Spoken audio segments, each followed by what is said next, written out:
감사합니다. 오늘 우리 은혜 받을 하나님의 말씀은 제가 가진 성경 137페이지입니다. 신약성경 베드로전서 1장 3절에서 4절 말씀입니다.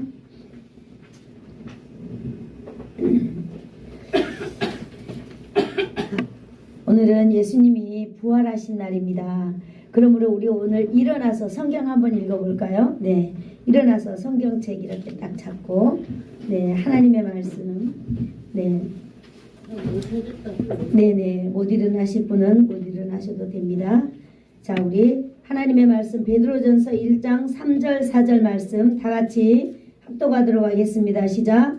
우리 주 예수 그리스도 하나님을 찬양하리로다. 그의 많으신 긍휼대로 예수 그리스도를 죽은 자 가운데서 부활하게 하심으로 말미암아 우리를 거듭나게 하사 산 소망이 있게 하시며 썩지 않고 더럽지 않고 쇠하지 아니하는 유업을 잊게 하시나니 곧 너희를 위하여 하늘에 간직한 것이라. 아멘. 앉아주세요.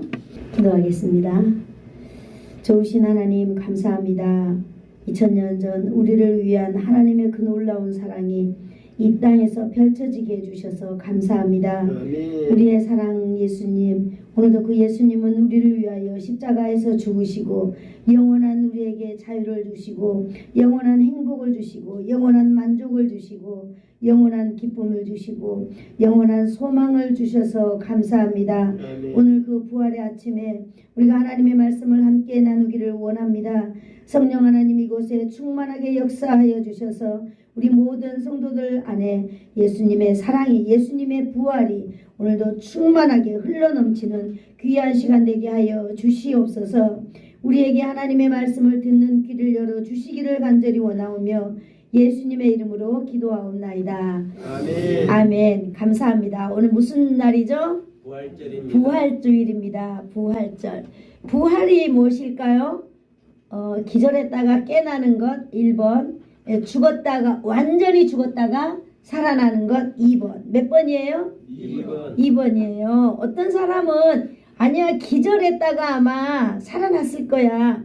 어떻게 세상에 사람이 죽었다가 살아날 수가 있을까? 이거는 도저히 안 돼. 그냥 예의상으로 죽었다가 살아났다 라고 이렇게 믿어주는 거지만은 진짜 내 속 깊은 내면에는 사람이 죽었다가 살아날 수는 없는 거야. 이렇게 생각할 수도 있는 것입니다. 그러므로 믿음은 이해가 아니라 믿는 것인 줄로 믿습니다. 아멘. 네, 지난주에 저희 그 사돈 목사님께서 이제 소천하셨잖아요. 제가 이제 이 장례를 이렇게 제가 지켜보는 가운데에 이런 생각을 해봤어요. 참 부럽다. 이런 생각을 제가 했거든요.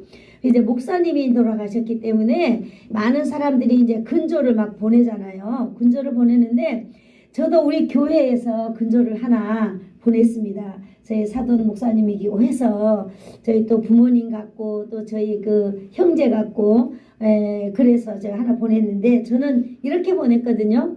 금오도 예수사랑교회 이렇게 하고 한쪽은 믿음의 길 지키고 본향으로 이렇게 출발 이렇게 딱 썼거든요. 그래서 저만 이런 문구를 썼을까 그러고 이제 가봤어요. 그랬더니 많은 분들이 고인의 명복을 빕니다 라고 하는 것이 하나도 없더라고요. 그래서 야 정말 이 장례 여기 이 장례를 이렇게 대하면서 하는 분들의 신앙의 상태를 제가 한번 이렇게 보면서 그래 참 목사님은 행복하시겠다.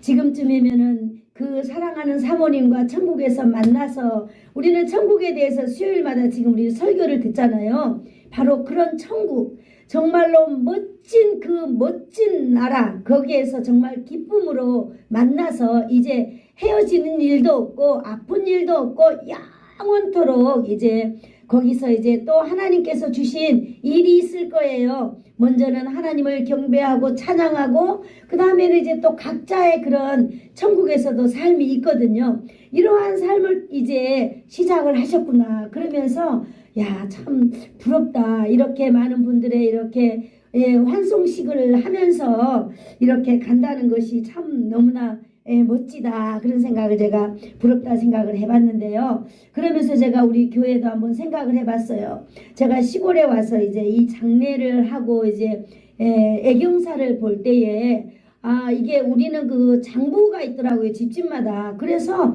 이 사람이 우리 행사에, 애경사에 왔는가 안 왔는가를 체크를 하는 문화가 있더라고요. 그래서 처음에는 그럴까? 그냥 교인들이 무슨 일이 생기면 다 가는데 이렇게만 생각했는데 가만히 생각을 해보니까 그렇구나. 나한테 왔으니까 가주는 거고 안 왔으니까 안 가주는구나. 제가 이런 걸 이해하게 되었어요. 그래서 우리 교회 무슨 일이 생기면 그냥 저희 남편 아니면 우리 운영위원회 중에 이렇게 한분 그냥 모시고 이렇게 가곤 했는데 그게 아니구나 라는 생각을 또다시 했어요. 정말로 사람들이 기쁜 일에는 교인들이 자기 일이 바쁘지만은 다 내려놓고 이렇게 가서 축하해주고 이렇게 슬픔을 나눠주고 하는 것은 이 바라보는 사람 입장에서 이게 대단한 감동이구나 이런 제가 마음을 먹었거든요. 그래서 우리 예수사랑교회도 앞으로 무슨 일이 있으면 나는 아파서 못 가고 나는 바빠서 못 가고 우리 집에 안 왔기 때문에 못 가고 이런 것들을 조금 배제하고 그래 내가 기꺼이 나 한 사람이 이렇게 가져서 기쁨을 함께 나누고 슬픔을 함께 동참해서 줬으면 좋겠다라고 하는 그런 마음을 저도 갖고 여러분도 가졌으면 이 참 아름다운 문화가 또 생기겠구나 이런 생각을 제가 했습니다. 아멘. 그리고는 돌아와서 하나님께 회개했어요. 하나님 죄송합니다. 너무나 그 천국의 생활을 그리워하다 보니까 부럽다는 생각 때문에 하나님 행여라도 제가 이 땅에 살면서 그런 천국만 바라보면서 이 땅에 있는 삶을 하나님께서 맡겨주신 내 달란트 하나님께서 맡겨주신 이 일에 대해서 하나님 혹시라도 게으르거나 하나님 혹시라도 그냥 포기하거나 좌절하거나 그런 일이 없도록 마치 내가 내일까지만 이 세상을 살 것이다 라는 그런 마음으로 전심전력하면서 이 땅을 살아가도록 하나님 정말로 도와주세요. 절대 게으름이나 나태함이나 이런 게 없도록 하나님 도와달라고 기도하고 이제 우리 며느리한테 딱 전화했어요. 전화해가지고 그래 우리 며느리 고생했고 이제 슬픔은 오늘까지만 딱 해야 된다. 내일부터는 너에게 슬픔을 주는 생각 너에게 슬픔을 주는 감정 너에게 슬픔을 주는 모든 것들은 사단에서부터 사단이 너에게 주는 거다. 그래서 그러한 모든 것들은 사단으로부터 오는 것이기 때문에 우리가 믿음을 가졌으면 두 가지를 가져야 되는 거야. 첫 번째는 우리 부모님이 영원한 그야말로 멋진 우리가 상상하지 못하는 그런 멋진 곳에 가서 슬픔이 없어요. 그런데 우리는 슬퍼하거든요. 이것이 신앙의 모순이 있는 거야. 그래서 천국을 믿는다면 기뻐해야 된다. 두 번째, 이제 그러한 것들이 있으며 올 때에 이걸 내 마음으로 받아들여서는 안 된다. 허용해서는 안 된다. 그래서 우리 며느리한테 따라하라고 그랬어요. 그래 슬픈 감정을 허용하지 말자. 여러분 우리의 마음의 문을 열고 무엇이든지 받아들여서는 안 되는 줄로 압니다. 우리가 예수님이 십자가에서 죽으시고 못 박으면서 그 일주일 동안 우리는 얼마나 우울했으며 그 일주일 동안은 얼마나 우리의 마음이 괴로웠는지 몰라요. 정말로 예수님은 이날에 이렇게 했을 때 월요일 날에 정말로 그 아끼던 제자가 자신을 진짜 은 30에 팔아넘겼을 때 이거 예수님이 모르는 것 같지만 다 알고 있는 사실인데도 모르는 척하면서 그 스승을 팔아넘기는 그 배신감을 당할 때 화요일 날에는 어땠을까요? 화요일 날에는 이제 그런 그 왕의 자리 예수님은 하나님의 아들이요 왕 중에 왕이지만은 이제 그 왕의 자리를 이렇게 다 뺏어버리면서 천하고 천한 자신이 입고 있는 예수님의 옷을 다 벗겨버리고 정말로 수치와 모욕을 겪는 그런 날에 정말로 이러한 날에 나는 이러한 삶이 온다면 나는 어떻게 대처하지? 라고 이렇게 생각해 볼 수도 있었습니다. 정말로 또 수요일 날에는 하나님께서 정말로 우리에게 예수님은 이 사람에게 저 사람에게 끌려다니면서 빌라도 또 대제사장 앞에 이렇게 저렇게 끌려다니면서 많은 사람들로 하여금 침뱉음을 당하고 조롱당하고 욕당하고 멸시와 천대를 당하면서 정말로 예수님은요 이사야 53편에 나와 있는 것처럼 마치 도수장으로 끌려가는 그 어린 짐승 같은 그런 대우를 예수님이 받은 그날에 야 정말 이런 삶이 내게 온다면 우리는 믿음을 지킬 수 있을까? 나는 믿음을 지킬 수 있을까? 이런 생각을 했습니다. 그러나 예수님께서는 그러한 모든 것들을 이렇게 당할 때에 예수님의 뒤에는 뭐가 있었을까요? 부활이 있다고 하는 사실입니다. 그래서 그 정말 십자가에서 죽기까지 그 인생의 가장 절망이 무엇일까요? 우리가 가장 절망하면 사람들이 선택하는 게 죽음 아니겠어요? 내가 죽어버려야지. 나 죽고 싶다. 여러분 죽으면 끝날까요? 죽으면 절대 끝나지 않는 삶이 있는 것입니다. 바로 우리의 죄의 문제거든요. 바로 예수님께서는 그렇게 죽기까지 우리를 위하여서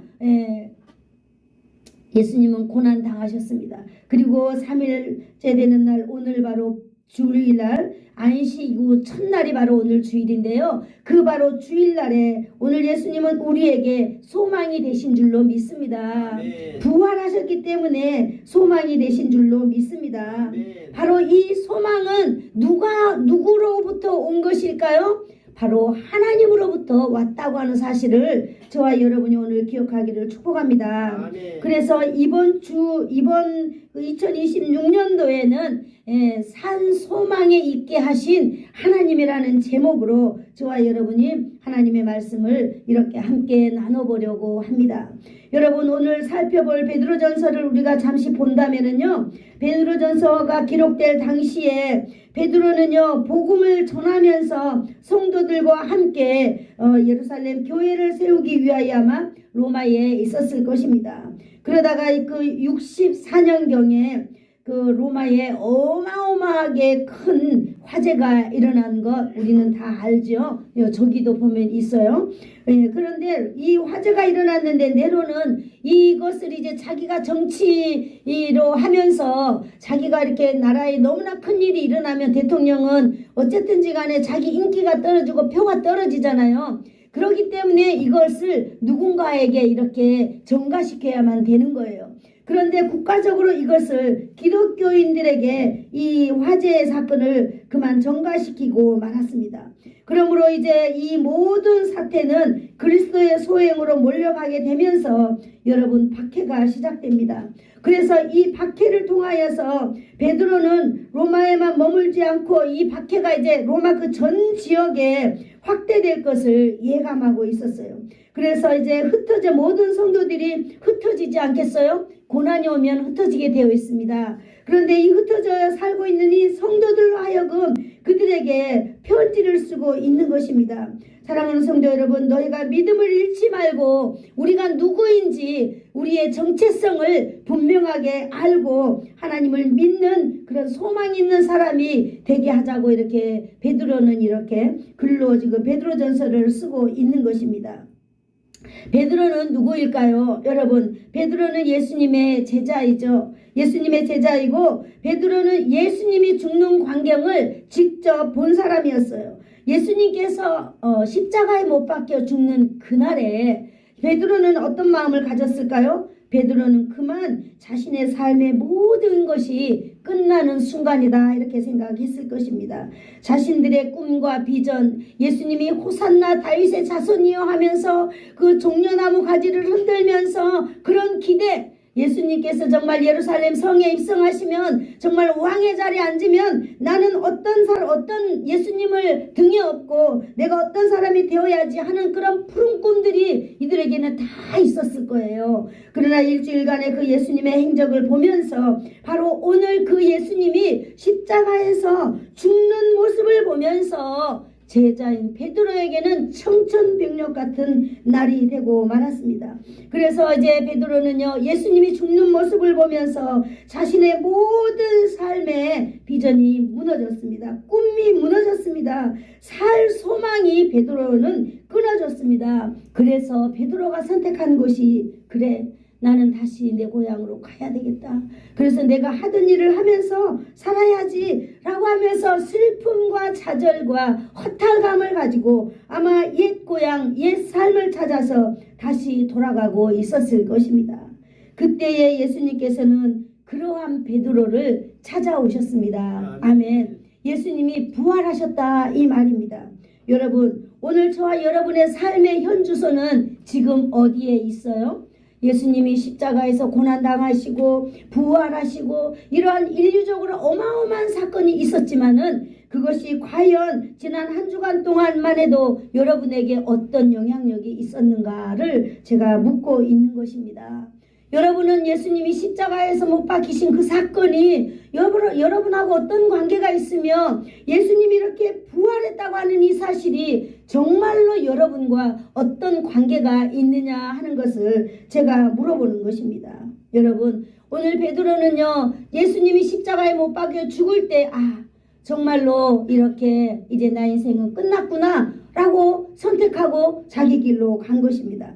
여러분도 혹시 여러분 마음 가운데, 그래, 예수님이 십자가에 죽었다는데 내가 이렇게 하나님 앞에 내가 이렇게 몸도 안 좋고 내가 이렇게 늙고 내가 할 일도 많은데 이렇게 내가 주님한테 올인할 수는 없는 거야. 주님은 주님이고 나는 나 삶이 따로 있어 라고 하면서 마치 정말로 이 모든 그 하나님의 일에 대해서 여러분 혹시 불구경하듯이 아니면 관심 없듯이 내가 아니라도 우리 목사님 다 하니까 그러면서 여러분 혹시 살아가고 있나요? 그렇다면 여러분의 삶이 과연 예수님과의 관계가 있는 삶일까 하는 것을 우리가 돌아봐야 되지 않을까요? 마치 베드로처럼 예수님이 십자가에서 못 박아 죽어버렸기 때문에 이제 그 예수님과 나와는 아무런 관계가 없기 때문에 내가 살던 그 삶의 현장으로 내가 가야 되겠다라고 하는 그런 현주소가 바로 여러분에게 있지 않는가라고 하는 것을 제가 묻고 있는 것입니다. 그러므로 베드로는요, 이 예수님의 부활하심을 이제 예수님이 찾아오심으로 인하여서 다시 한번 목격한 사람이 되었습니다. 할렐루야. 아멘. 오늘 여러분의 삶 가운데도 여러분이 지금까지 그렇게 살아왔다 할지라도 오늘 이 아름다운 메시지를 통하여서 여러분 그 부활하신 예수님이 여러분의 마음을 관통하기를 축복합니다. 아멘. 여러분의 심장을 찌르기를 축복합니다. 아멘. 그 하나님의 예수님의 그 부활의 능력이 여러분을 찾기를 축복합니다. 아멘. 예수님이 이 시간 여러분을 찾아서 오신 줄로 압니다. 아멘. 여러분이 그 예수님을 환영하고 여러분 마음 안에 충만하게 그 예수님을 모셔드리는 그런 놀라운 축복의 시간, 부활의 시간이 되기를 축복합니다. 아멘. 이제 베드로는요, 그러한 모든 체험을 담아서 베드로의 삶이 변화되었습니다. 어떻게 변화되었을까요? 이제 베드로는요, 많은 사람들 앞에서 이제 부활하신 예수 그리스도를 증거하는 사람이 되었습니다. 베드로는요, 설교로도 했지만은 또 베드로는요, 하나님의 말씀으로 편지로도 이렇게 많은 사람들에게 이제 나와 예수님과의 관계에 대해서 증거하는 사람이 되었다라고 하는 것입니다. 아멘. 여러분의 삶 속에, 아니 저의 삶 속에 이제 하나님께서 나를 만지신 그런 흔적이 있다면 그 흔적을 절대 감추지 말고 이제 사람들 앞에 여러분 우리도 나타낼 때가 되는 줄로 믿습니다.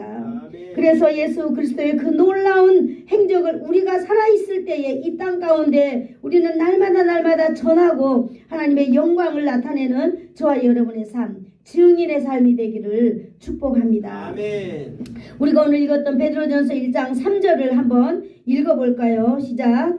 우리 주 예수 그리스도 아버지 하나님을 찬송하리로다. 그의 많으신 긍휼대로 예수 그리스도를 죽은 자 가운데서 부활하심으로 말미암아 우리를 거듭나게 하사 산 소망이 있게 하시며. 아멘. 네.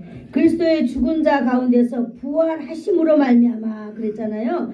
예수 그리스도가 정말 십자가에 못 박아 죽었다는 소식을 들었을 때, 그것을 보았을 때 우리에게는 살 소망이 완전히 끊어져 버린 것을 우리는 알 수 있습니다. 그러나 예수님의 그 부활하심으로 말미암아서 우리에게는 새로운 소망이 생겼다라고 하는 것입니다. 아멘. 이 편지 말씀에서는요, 베드로에게 예수님의 부활이 이제 자신에게 가장 중요한 사건으로 가슴에 확 박힌 것을 저와 여러분은 알 수 있습니다. 아멘. 여러분도 오늘 이 말씀을 들으면서 예수님의 그 부활의 놀라운 사건이 여러분의 삶 가운데 이렇게 작은 하나의 싹처럼 여러분 피어나기를 축복합니다. 아멘. 그래서 이 싹을 절대 무너뜨리지 말고요, 이 싹을 여러분 키우세요.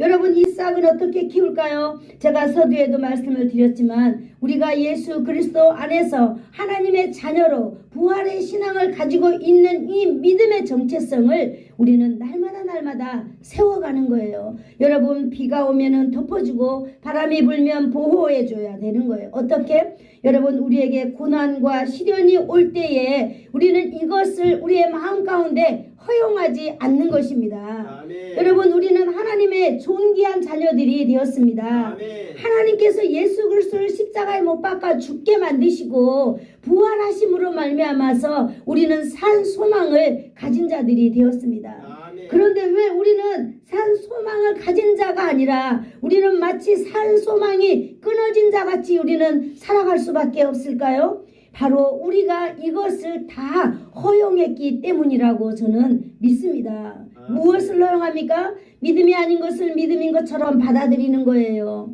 하나님이 기뻐하지 않는 생각을 하나님이 기뻐하는 생각처럼 내가 받아들이는 거예요. 여러분, 우리가 하나님 앞에서는 해서는 안 될 일들을 우리가 받아들이는 거예요. 그러면 어떻게 돼요? 우리가 다 받아들였기 때문에 그 받아들인 결과가 우리를 통해서 나타나는 거예요. 여러분, 마치 제가 커피를 계속 받아들이니까 제 마음 안에, 제 이 몸 안에 어떤 질병이 만들어지는 거예요? 혈관의 질병이 만들어진다는 사실을 제가 깨달았습니다. 그러므로 저희 남편이 그러더라고요. 그걸 아는데 왜 자꾸 마시냐고. 그렇죠. 이것이 바로 내가 허용하기 때문에 제가 이렇게 오는 결과거든요. 그래서 우리는 이러한 것들을 정말로 우리는 허용하지 말아야 될 줄로 믿습니다. 그래서 우리가 허용하지 않는 신앙의 자세, 그래서 우리는 예수 그리스도의 믿음을 우리가 허용하지 않는다면은 지킬 수 있는 것입니다. 여러분, 그래서 베드로는 다른 사람에게 이제 말할 때마다 예수님의 부활에 대한 소망을 말하지 않냐고는 견딜 수 없는 사람이 되었습니다. 아멘. 오늘 이 부활의 놀라운 메시지가 여러분을 완전히 변화시키기를 축복합니다. 아멘. 그래서 여러분들도 이제 입술을 열면 부활하신 예수님께서 여러분에게 찾아온 그 놀라운 사실을 전하지 아니하고는 견딜 수 없는 그런 사람이 되기를 축복합니다. 아멘. 네, 그래서 이 말씀을 중심으로 예수님의 부활해주는 의미를 우리 가슴에 담아서 저와 여러분의 삶 속에 부활하신 예수님이 나의 인생의 최고다라고 하는 사실을 우리는 갖기를 축복합니다. 아멘. 여러분, 예수 그리스도의 부활하심이 최고의 중요한 사항에 대해서 우리에게 산 소망이 되는 오늘 이 시간이 출발의 시간이 되기를 축복합니다. 아멘. 여러분, 부활이 없으면 소망이 없다라고 하는 사실입니다. 아멘. 여러분에게 지금 소망이 있습니까? 아멘. 소망이 있어요? 아멘. 그럼 여러분에게 부활이 있는 거예요. 그러나 여러분에게 지금 소망이 없다면 부활이 없는 것입니다. 여러분, 우리가 그럴싸하게 포장해서는 안 됩니다. 날마다 우리를 하나님의 말씀 앞에 우리를 날마다 쪼개고 우리를 날마다 갈라놓아서 우리는 그 쪼개고 갈라낸 곳에 하나님의 말씀이 여러분 거기에 임하여서 우리가 날마다 회복되는 일들이 있어야 될 줄로 믿습니다. 우리는 여러분 부활이 있기에 우리는 다시 살아난다라고 하는 사실을 저와 여러분이 꼭 믿으시기를 축복합니다. 부활이 여러분에게 어떤 의미가 있을까요? 여러분은 부활이 어떤 의미가 있습니까? 오늘 베드로에게는 부활이 어떤 의미가 있었을까요? 부활의 의미, 베드로의 부활의 의미를 한번 볼까요? 첫 번째는 부활은 구원을 완성합니다. 뭐 베드로만 그랬을까요? 여러분도 저도 마찬가지 아니겠어요? 예수님의 죽음은 죗값을 지불한 사건입니다. 믿습니까? 아멘. 아멘. 예수님의 그 죽음은 여러분의 죗값을 지불한 사건이에요. 아멘. 베드로에게 있어서 예수님의 부활은 자신의 이름 앞에 호칭을 붙여서 살아가는 부활의 증인이 될 수밖에 없는 사람이 되었습니다. 아멘. 어떻게 해요? 예수는 그리스도시다 라고 하는 것입니다. 그러므로 예수는 여러분의 구원자라고 하는 뜻입니다. 아멘. 베드로와 초대교회 교인들이 다 이렇게 예수는 나의 구세주입니다 라고 이렇게 믿고 살아왔습니다.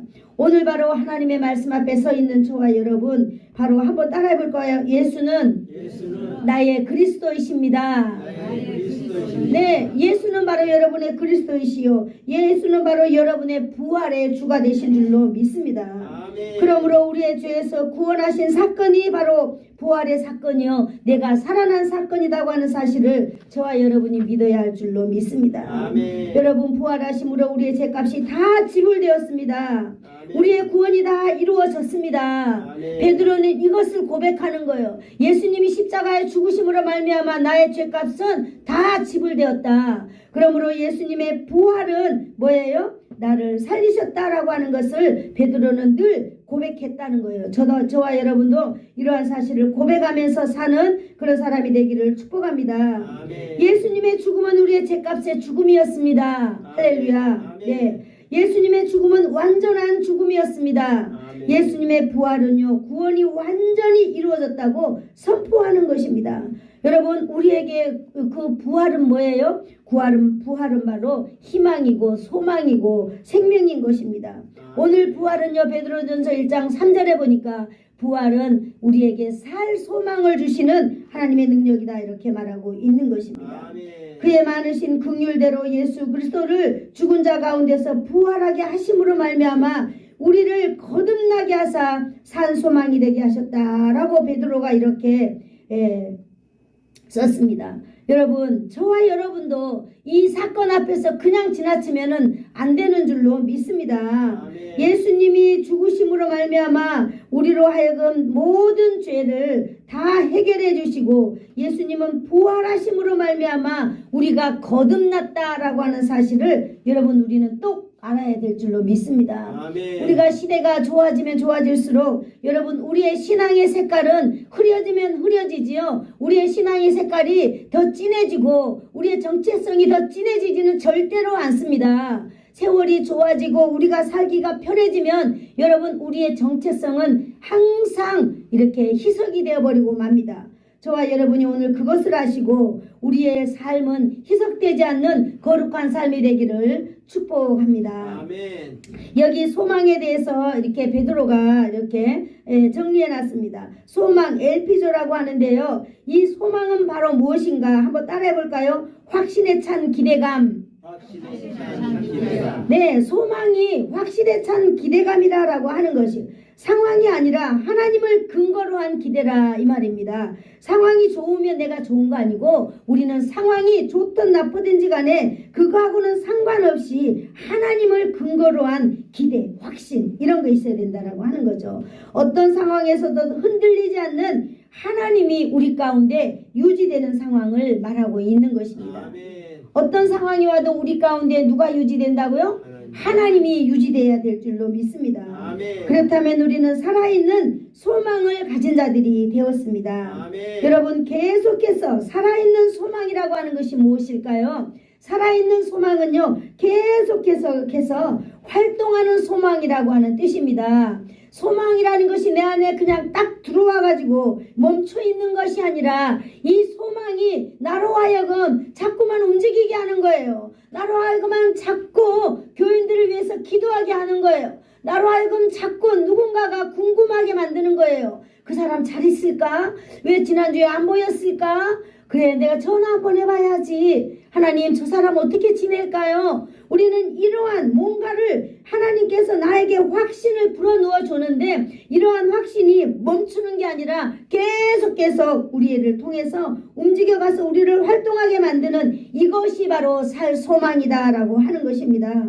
여러분, 생활 속에서 이러한 것들이 움직이면서 멈추지 멈추지 않는 소망이 저와 여러분에게 있기를 축복합니다. 아멘. 바로 살아있는 소망이 여러분 나를 움직이게 합니다. 아멘. 나에게 살아있는 소망이 없다면 우리는 절대로 움직이지 않습니다. 아멘. 이것을 우리는 죽은 소망이다 이렇게 말하고 있는 것입니다. 소망이 있다라고 소망 쓰고 다니지만 여러분이 명찰은 움직임이 있습니까? 활동력이 있습니까? 없어요. 그냥 명찰일 뿐이에요. 여러분 죽은 소망은 나를 움직이지 못하게 합니다. 죽었기 때문에 아무런 영향력을 나한테 주지 못합니다. 여러분 죽은 나폴레옹을 누가 두려워합니까? 아무도 두려워하지 않습니다. 그를 기대하지도 않습니다. 죽은 자에게는요 소망을 두지 않기 때문입니다. 죽은 소망도 마찬가지예요. 죽어있는 소망의 결과는요 움직이지 않는 거예요. 죽어있는 소망은요 기대가 없는 거예요. 왜냐하면 뭔가가 나에게 기대가 있고 하나님에 대한 기대가 있고 하나님에 대한 어떤 이 설렘이 있고 하나님에 대한 어떤 활동력이 내 안에 들어와야 내 몸이 움직이는 거예요. 아멘. 내가 아무리 힘들고 어려워도 그래 내가 하나님을 위해서 이 일은 해야지. 내가 이 땅에 살면서 내가 이렇게 하나님 앞에 예배만큼은 내가 드려야지. 그런 마음이 생기지 않을까요? 여러분 산 소망이 있으면은 살아서 그 시대의 물결을 거슬려서 우리는 하나님의 영광을 바라보면서 우리는 가게 됩니다. 그러나 우리의 마음 가운데 소망이 없다면은요 우리의 몸이 움직일 수가 없어요. 우리의 몸이 너무나 무겁고 우리의 몸이 너무나 딱딱하고 우리의 몸이 너무 기름기가 없기 때문에 움직일 때마다 뚜두둑 뚜두둑 뚜두둑 소리가 나기 때문에 고통스러워서 움직일 수 없습니다. 사랑하는 여러분, 여러분의 소망은 살아있습니까? 아니면 여러분의 마음에 죽어 있습니까? 우리는 하나님 앞에서 점검해 봐야 될 줄로 믿습니다. 아멘. 우리가 예수님의 십자가의 부활을 기뻐하고 우리가 십자가의 그 부활을 우리는 찬양하고 부활을 축하하지만 우리의 마음 가운데 이 부활의 놀라운 능력이 나의 마음에 기대가 있는가라고 하는 것입니다. 여러분 십자가의 부활을 믿는 믿음이 바로 우리에게 유일한 소망인 줄로 믿습니다. 아멘. 나를 살아서 움직이게 하는 것인 줄로 믿습니다. 아멘. 예수 그리스도를 죽은 자 가운데서 부활하게 하심으로 말미암아 그랬습니다. 여러분 하나님은 어떤 분이에요? 예수 그리스도를 죽은 자 가운데서 부활하게 하신 분이십니다. 아멘. 여러분 그런 하나님의 놀라운 기대가 여러분 안에서 멈추지 않고 흘러나기를 축복합니다. 아멘. 예수님께서는 더러운 나의 죄에서 나를 구원하시고자 십자가에서 죽으시고 여러분 오늘 부활하셨다고 하는 이 사실이 여러분 저와 여러분을 설레게 해야 될 줄로 믿습니다. 아멘. 이 부활의 소망이 계속해서 나의 현재 생활을 영향력을 여러분 미칠 수 있어야 될 줄로 믿습니다. 아멘. 부활의 소망이 우리의 현재 삶에 절대적인 영향을 주고 있어야만이 우리는 믿음의 사람이구나, 우리는 소망의 사람이구나 라고 하는 것을 다른 사람이 보아 알 수 있는 것입니다. 여러분 믿음은 절대 다른 사람이 보아서 알아야만 합니다. 우리가 안에 감춰놓고 있으면 그것은 믿음이 아니에요. 어떻게 보면 나 자신을 그냥 신뢰하는 것 뿐이겠죠. 베드로가 편지하는 성도들 역시 여러분 그 당시에 그 고난, 그 당시에 그 좌절감, 그 당시에 그 두려움, 그 당시에 그 어떠한 시대적인 배경들이 얼마나 그 사람들을 낙심할 수밖에 없었겠습니까마는 오늘 이 베드로가 성도들을 향하여 이렇게 말하고 있는 것입니다. 예수 그리스도를 죽은 자 가운데서 부활하게 하신 이 놀라운 소망이 저와 여러분에게 있어야 합니다 라고 그들을 지금 격려하고 있는 것입니다. 아멘. 저는 여러분에게 어떤 격려를 해주면 좋을까요? 여러분 성도 여러분, 우리 그리스도의 부활하심을 기억하면서 저와 여러분의 정체성을 날마다 키워가는 저와 여러분의 믿음이 되기를 축복합니다. 아멘. 자신이 경험한 예수 그리스도의 부활의 사건이 먼저는 있어야 되겠죠. 그래야만이 어떤 환난이 오나 어떤 삶이 오나 우리가 그들을 격려할 수 있습니다. 그들을 우리는 이렇게 격려하고 칭찬하고 그들을 도와줄 수 있는 것입니다. 내가 산 소망을 가진 자라야만이 산 소망으로 이렇게 할 수 있다라고 하는 것입니다. 오늘 베드로가 하고 싶은 말이 무엇입니까? 오늘 베드로는요, 만일 우리에게 소망이 없다면 부활이 없다면 소망이 없다라고 말하고 있는 것입니다. 정말로 이 말은요, 너무나 우리의 마음을 치는 그런 마음인 것 같습니다. 아니, 우리가 다 예수를 믿고 교회를 다니는데 왜 이런 질문을 하지? 그런데 베드로는요, 오늘 우리에게 이런 질문을 합니다. 만일 부활이 없다면, 이렇게 말하고 있잖아요. 여러분, 우리가 부활이 없는 채로 살아간다면은 결과적으로 우리의 믿음은 헛것이 된다라고 말하고 있습니다. 두 번째는, 우리가 만약에 부활이 없다라고 한다면 여러분, 우리는 여전히 뭐 가운데 있다? 죄악 가운데 있다라고 하는 사실을 우리에게 결론 지어주고 있는 것입니다. 그러므로 고린도전서 15장 17절 제가 한번 읽어드릴게요. 그리스도께서 다시 살아나신 이 없으면 너희의 믿음이 헛것이고 너희가 여전히 죄 가운데 있는 것이요 라고 예수님의 부활과 관련하여서 두 가지를 우리에게 말해주고 있는 것입니다. 부활이 없다면, 여러분, 우리가 예수님을 믿는다고 하지만 정말로 그 부활이 있는지 없는지, 부활이 없다라고 믿는다면 우리가 그 사람의 믿음은 무슨 믿음? 헛된 믿음이다라고 하는 거예요. 또 그 사람의 그 믿음은 어떤 믿음? 여전히 하나님과는 관계없이 그 사단 마귀의 그 영향력 안에 있는 죄 가운데 있는 것이다. 이렇게 오늘 저와 여러분에게 지적해주고 있습니다. 그 첫 번째로 너희의 믿음이 헛것이다 이랬잖아요. 그러면 헛된 믿음이 바로 어떤 것일까요? 예수님의 부활이 없다면 우리가 이렇게 고난 가운데 믿음 생활하는 것이 아무 의미가 없다는 것이에요. 아멘. 그렇죠. 그렇다고 예수님의 부활을 믿으면요, 고난이 없어져 버리고 해결된다는 말이 아니에요. 또 예수님의 고난을, 우리가 부활을 믿으면 환난 문제가 전적으로 다 해결된다는 뜻도 아닙니다. 아멘. 어떤 사람은 고난 가운데 여전히 그 고난의 문제를 해결하면서 살아가야 하는 사람이 있고요. 또 어떤 사람은 고난 가운데 평생을 살다가 세상을 마감할 수도 이렇게 있는 것입니다. 그러므로 우리가 이 땅에 살면서요, 그 환경 때문에 우리가 고난을, 예수님의 부활을 믿고 안 믿고가 아니라 우리는 환경을 뛰어넘어서 오직 부활하신 예수님을 우리는 소망을 가지고 살아야 되는 줄로 믿습니다. 아멘. 어떤 소망일까요? 예수님은 나의 구세주입니다 라고 하는 그 믿음의 소망입니다. 인생은 누구나 살다 보면 험한 시험, 환난, 고통이 찾아옵니다. 이때 부활하신 주님을 바라보는 그런 믿음이 있어야 될 줄로 믿습니다. 히브리서 12장 2절 말씀 밑에 있는데 같이 한번 읽어볼까요? 시작. 믿음의 주여 또 온전하게 하시는 이 예수를 바라보자. 맞습니다. 우리가 부활의 신앙을 가지고 환난이 오고 어려움이 오고 정말 말할 수 없는 고통이 온다면 우리에게 한 가지 방법이 있는데 뭐 한다고요? 예수를 바라보는 놀라운 신앙의 그런 성숙한 믿음이 있기를 축복합니다. 아멘.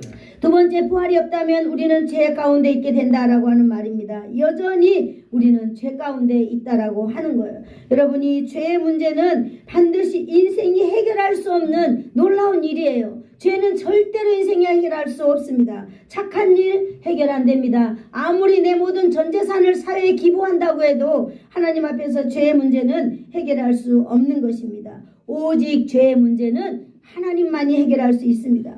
오직 예수 그리스도께서 이 구원의 문제를 해결할 수 있다라고 하는 것입니다. 그러므로 예수님의 부활이 없으면 여전히 우리는 죄의 종 가운데 구원받지 못하는 상태로 있게 되는 것입니다. 이렇게 된다면 우리는 하나님 앞에 갈 수 없습니다. 우리의 죄를 지고 심판을 받아 영원한 사망 가운데 살게 된다라고 하는 사실입니다. 심각하게 생각할 문제는 바로 죄의 문제입니다. 날마다 이 죄 문제 해결을 위하여서 우리는 하나님 앞에 나아가야 될 줄로 믿습니다. 아멘. 하나님을 만날 수 있어야 될 줄로 믿습니다. 아멘. 이렇게 베드로전서 3장 18절에 말하고 있습니다. 그리스도께서 단번에 죄를 위하여 죽으사 의인으로서 불의한 자를 대신하셨으니 이는 우리를 하나님 앞으로 인도하려 하심이라 그랬습니다. 예수님이 십자가에서 죽었다가 다시 살아나신 이유는 바로 우리를 누구 앞으로 인도하기 함이라고요? 하나님께 인도하기 위함이다 라고 오늘 베드로가 우리를 통하여 정리해주고 있습니다. 여러분, 예수 그리스도의 몸을 단번에 들이셨다 했잖아요. 예수님이 십자가에서 단번에 대속의 죽음을 당하셨다라고 하는 말과 똑같습니다.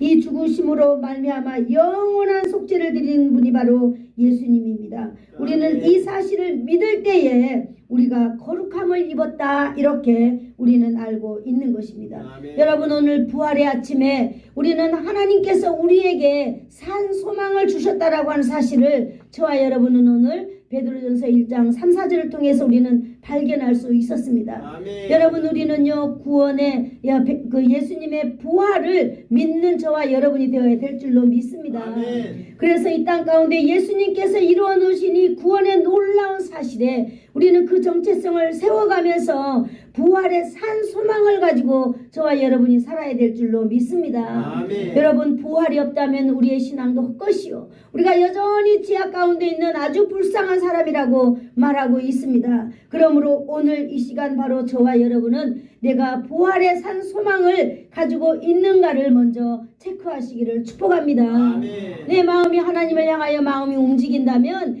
여러분은 이 부활의 소망을 가진 자들입니다. 하나님으로 찬 기대가 여러분 늘 끊이지 않고 여러분 가운데 여러분을 뭔가 움직이게 한다면 여러분은 오늘 부활의 신앙을 가지고 있는 산 소망을 가지고 있는 저와 여러분이 된 줄로 믿습니다. 이 부활의 아침, 여러분 살아있는 산 소망을 소유한 저와 여러분이 되기를 축복합니다.